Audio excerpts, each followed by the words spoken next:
Hello मेरे प्यारे बच्चों, तो कैसे हो तुम सभी के सभी। मैं हूं अभिषेक और स्वागत करता हूं आप सभी का अपने इस छोटे से प्लेटफॉर्म अभिषेक स्टडी जोन में।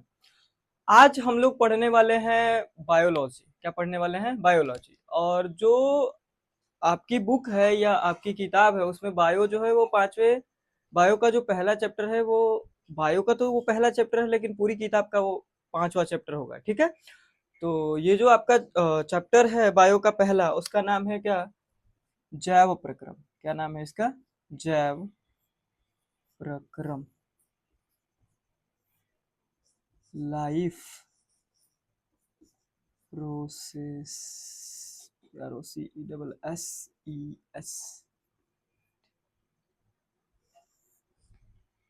क्या नाम है इस चैप्टर का? जैव प्रक्रम। सबसे पहले हम इस चैप्टर के बारे में समझते हैं कि इस चैप्टर को जैव प्रक्रम क्यों कहा जाता है।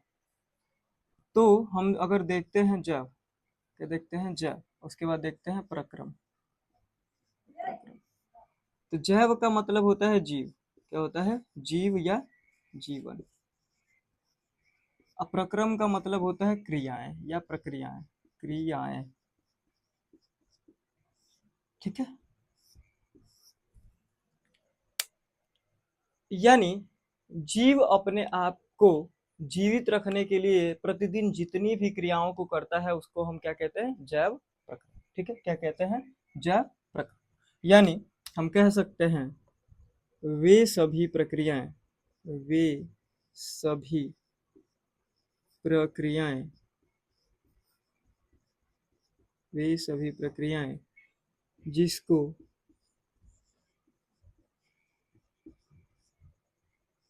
सजीव जीवित रहने के लिए, जीवित रहने के लिए निरंतर करते रहते हैं। निरंतर, निरंतर करते रहते हैं, रहते हैं। ठीक है, यदि ये सभी लोग इन क्रियाओं को नहीं करेंगे तो उनके जीवन में कुछ ना कुछ प्रभाव देखने को मिलेगा। यानी हम जैव प्रक्रम को एक और भी परिभाषा देते हैं, वे सभी क्रियाएं जो जीव अपने अनुरक्षण के लिए प्रतिदिन करते हैं। ठीक है, अब अनुरक्षण मैं वो भी लिख देता हूं। वे सभी प्रक्रियाएं, वे सभी प्रक्रियाएं जिसको जीव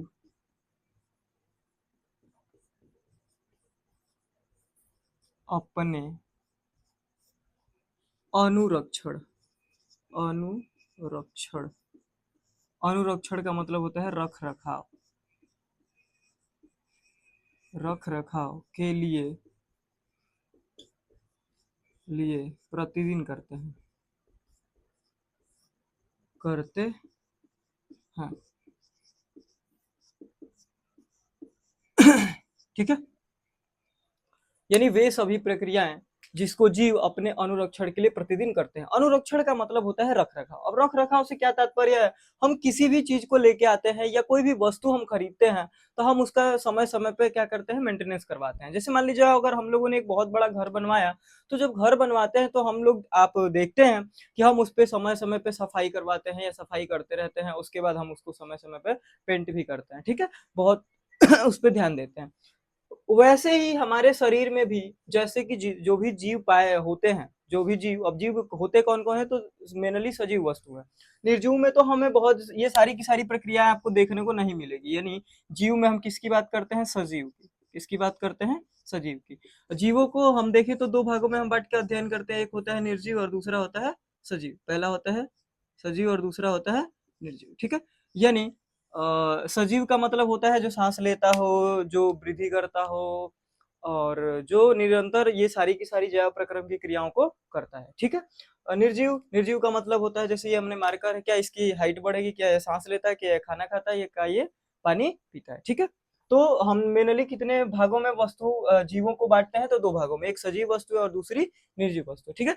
तो ये जितनी जो भी ये मैंने लिखवाया है, ये किसके लिए लिखवाया है, तो सजीव के लिए लिखवाया है। किसके लिए लिखवाया है, सजीव के लिए। यानी सजीवों में होने वाली नित्य क्रियाएं जिससे वो खुद को क्या रखते हैं, सुरक्षित रखते हैं और अपने आप को समय समय पे क्या करते रहते हैं, मेंटेन करते रहते हैं, वे सभी प्रक्रियाओं को हम क्या बोलते हैं, तो जैव प्रक्रम बोलते हैं, ठीक है। यहाँ तक कोई दिक्कत। अब देखिए जो ये जैव प्रक्रम होता है वो जीवों में होने वाली क्या है, प्रक्रियाएं हैं, जिनके बिना अगर इसमें से कोई भी प्रक्रिया अगर नहीं होती है तो जीव पे उसका प्रभाव देखने को मिलेगा। ओके, चलिए आगे हम बात करते हैं कि ये जो जैव प्रक्रम है उसमें क्या क्या चीजें आती हैं।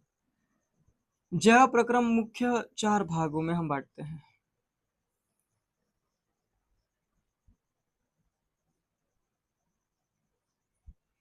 पोषण, श्वसन, परिसंचरण और उत्सर्जन। इनको हम एक एक करके समझते हैं। पोषण, पोषण का मतलब ये नहीं होता है कि हम केवल खाना खा लिए, ठीक है। पोषण का मतलब होता है कि खाना खाए, यानी हमने खाने को ग्रहण किया, उसके बाद हम उसको पाचन करेंगे, तब वहां से हमको ऊर्जा मिलेगी। यानी पोषण एक ऐसी प्रक्रिया है जिसमें हम खाना खाने से लेके ऊर्जा ग्रहण करने तक की चीजों को क्या करते हैं, अध्ययन करते हैं। पोषण में क्या होता है, तो केवल हम अंतर ग्रहण नहीं करते हैं, अंतर ग्रहण ग्रहण, ठीक है। उसके बाद क्या करेगा, तो पाचन करेगा,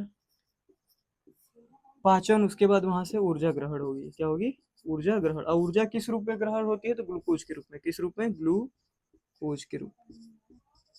ऊर्जा किस रूप में हमें ग्रहण होती है, तो ग्लूकोज के रूप में। तो पोषण में ये सारी की सारी चीजें हम बहुत अच्छे से पढ़ने वाले हैं, ठीक है। अब पोषण में क्या क्या पढ़ने वाले हैं वो हम आगे डिस्कस करेंगे, ठीक है। उसके बाद बात आती है श्वसन की। तो क्या श्वसन का शब्द सुन, जो श्वसन अब जब हम लोग सुनते हैं तो हम लोग को ये लगता है कि श्वसन जो होता होगा वो गैसों का आदान प्रदान, नहीं। श्वसन का मतलब होता है गैसों का आदान प्रदान, बिल्कुल नहीं होता है। गैसों का आदान प्रदान होता है सांस लेना। अब देखिए, अगर हम श्वसन की बात करें तो इसको इंग्लिश में बोलते हैं रिस्पायरेशन, रिस्पायरेशन। और सांस लेना को हम बोलते हैं ब्रीदिंग। क्या बोलते हैं, सांस लेना, सांस लेना ये है ब्रीदिंग। जब हमारी इंग्लिश ही अलग अलग है तो क्या इन दोनों शब्द का मतलब सेम होगा, कभी नहीं, ठीक है। यानी श्वसन और सांस लेने में बहुत अंतर होता है। अब आइए समझते हैं श्वसन किसको कहते हैं। तो श्वसन का मतलब होता है कि जो हम लोग को ऊर्जा प्राप्त हुई है, यहाँ पे ग्लूकोज, हम लोग को क्या ऊर्जा प्राप्त हुई, ग्लूकोज, C6H12O6 हमें प्राप्त हुआ है, क्या, ग्लूकोज। अब इस ग्लूकोज को ऑक्सीजन की उपस्थिति में तोड़ा जाता है। क्या किया जाता है, ऑक्सीजन, यहाँ पे हम श्वसन में क्या करते हैं, तो ऑक्सीजन को जब हमारे शरीर में प्रवेश करती है तो वहां पे इसके साथ मिलती है, किसके साथ, ग्लूकोज के साथ कौन मिलता है, ग्लूकोज के साथ कौन मिलता है, तो ऑक्सीजन, कौन मिलती है, ऑक्सीजन, ठीक है। ऑक्सीजन जब मिलती है तो यहाँ बनता क्या है, तो बनती है जल और CO2, और हमें ऊर्जा मिलती है। क्या मिलती है, ऊर्जा। यानी हम कह सकते हैं कि ग्लूकोज को कई भागों में तोड़ने के लिए जिससे कि हमें क्या प्राप्त हो सके, तो ऊर्जा प्राप्त हो सके, तो उस प्रक्रिया को हम क्या बोलते हैं, श्वसन। यानी श्वसन हम क्या कहेंगे, तो ग्लूकोज के तोड़ने की प्रक्रिया। अब टूटेगा ग्लूकोज तो क्या मिलेगा हमें, तो हमें क्या मिलेगी, ऊर्जा मिलेगी, ठीक है। और जब हमें ऊर्जा मिलेगी तो हम बहुत सारे काम को करेंगे। इसके बाद आता है परिसंचरण। परिसंचरण का मतलब होता है परि मतलब होता है चारों तरफ, और संचरण का मतलब होता है बहना। क्या होता है, परि मतलब चारों तरफ, और संचरण मतलब होता है बहना। अब देखिए, परि मतलब होता है चारों तरफ और संचरण का मतलब होता है बहना। अब ये जो होता है प्रक्रिया, ये किसी न किसी जीव में होती है। मान लीजिए हम उदाहरण अपना ले लें, तो अगर हम अपने आप की बात करें तो हमारे चारों तरफ बह क्या रहा है, आप नोटिस करेंगे हमारे शरीर में बह क्या रहा है, तो रक्त बह रहा है। क्या बह रहा है, रक्त। यानी इस पूरे जो ये परिसंचरण वाला सेगमेंट, हम इसमें हमें क्या पढ़ना है, रक्त को पढ़ना है। और रक्त का रंग कैसा होता है, आप मुझे कमेंट में बताएंगे। कलर ऑफ ब्लड, इसका जवाब आप लोग मुझे क्या करेंगे, तो कमेंट में जरूर बताएंगे कि ब्लड का कलर कैसा होता है। ठीक है। अब देखिए यहाँ तक हम लोगों ने क्या क्या पढ़ लिया। तो सबसे पहले हमने भोजन को ग्रहण किया, उसके बाद हम लोगों ने उसको पाचन किया और हमें वहां से क्या मिला, ग्लूकोज मिला। ठीक है। अब जब ये ग्लूकोज मिल गया तो उसके बाद हम लोगों ने ऑक्सीजन की मदद से इस ग्लूकोज को ऊर्जा के रूप में तोड़ा और हम लोगों ने वहां से ऊर्जा लिया और हम अपने काम को करने लगे। उसके बाद क्या होता है, तो जितनी भी चीजें मिली वो पूरे बॉडी में एक बराबर बढ़ जाती है। यानी यहाँ हर एक पोषक पदार्थ हमें क्या मिलता है, पूरी बॉडी में हर भाग में पहुंचाया जाता है। किसके माध्यम से, तो ब्लड के माध्यम से। किसके माध्यम से, ब्लड के माध्यम से। ठीक है। अब ये जो ब्लड होता है ये क्या करता है, परिसंचरण का क्या है, हिस्सा है। यानी हमारे शरीर में परिसंचरण का काम कौन करता है, तो रक्त करता है। रक्त रक्त क्या करता है, तो ऑक्सीजन को लेके और पूरे शरीर के हर एक अंग तक पहुंचाता है। इसके बाद आता है उत्सर्जन। क्या आता है, उत्सर्जन। अब उत्सर्जन का मतलब क्या होता है, तो उत्सर्जन का मतलब ये होता है कि जितने भी इन सारी की सारी प्रक्रियाओं में वेस्ट मटेरियल निकला, जैसे हम लोग जब खाना बनाते हैं या सब्जी बनाते हैं तो आप लोगों ने देखा होगा कि हमारी जो मम्मी लोग होती हैं वो क्या करती हैं कि जब कोई सब्जी बना लेती हैं तो उसका जो छिलका बचता है, क्या उसको भी वो बना देती है, नहीं नहीं बनाती है। तो उसको वो मम्मी लोग क्या करती है कि उस छिलके को लेती है और ले जाके बाहर फेंक देती है। ठीक है।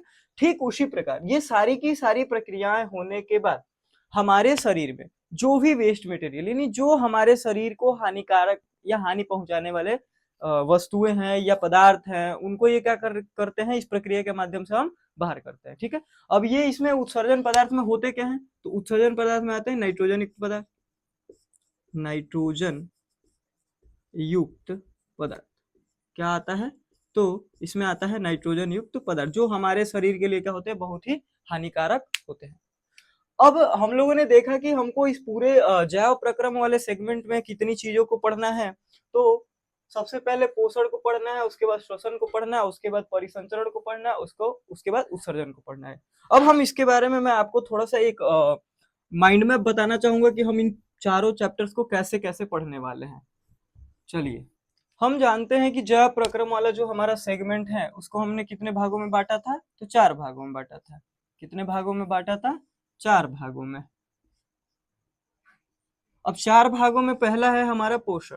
पहला क्या है हमारा, पोषण। दूसरा क्या है, श्वसन, श्वसन। तीसरा क्या है, परिसंचरण, परिसंचरण। उसके बाद चौथा क्या है, उत्सर्जन। अब पोषण हमको किस किस में पढ़ना है, तो ध्यान दीजिएगा, पोषण सबसे पहले हमको पौधों में भी पढ़ना है। किस में पढ़ना है, पौधों में भी पढ़ना है, उसके बाद मनुष्य में भी पढ़ना है और कुछ सूक्ष्म जीवों में भी पढ़ना है। सूक्ष्म जीवों में पढ़ना है, कुछ सूक्ष्म सूक्ष्म जीवों में भी हमें पोषण को पढ़ना है। इसके बाद आता है श्वसन। क्या आता है, श्वसन। तो श्वसन भी सबसे पहले किसमें पढ़ना है, मनुष्य में पढ़ना है। उसके बाद हम लोग को पढ़ना है पौधों में। किसमें पढ़ना है, पौधों में। सजीवों को अगर हम देखें तो कितने भागों में बांट सकते हैं, तो 2 भागों में बांट सकते हैं।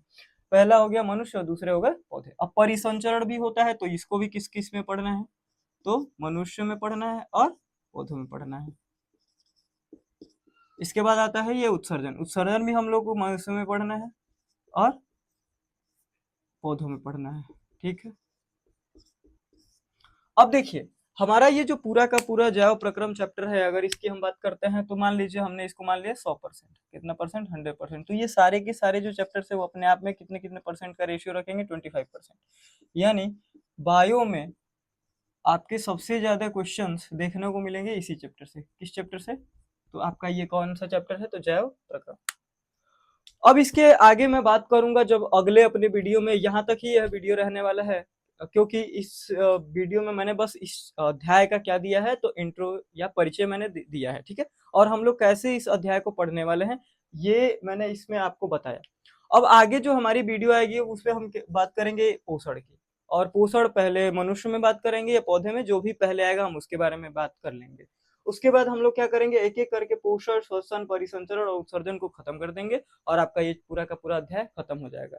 आशा करता हूँ कि आप सभी लोगों को ये परिचय की वीडियो समझ में आई होगी और कैसे कैसे हम इस अध्याय को आगे पढ़ने वाले हैं आपके दिमाग में थोड़ा सा आइडिया आया होगा। और आपका कोई भी डाउट हो तो मेरे से कमेंट में जरूर पूछें। आज की वीडियो बस यहीं तक। आशा करता हूँ कि आप सभी लोग अपनी पढ़ाई को अच्छे से कर रहे होंगे। मैं हूँ आपका दोस्त अभिषेक और बहुत बहुत धन्यवाद। जय हिंद।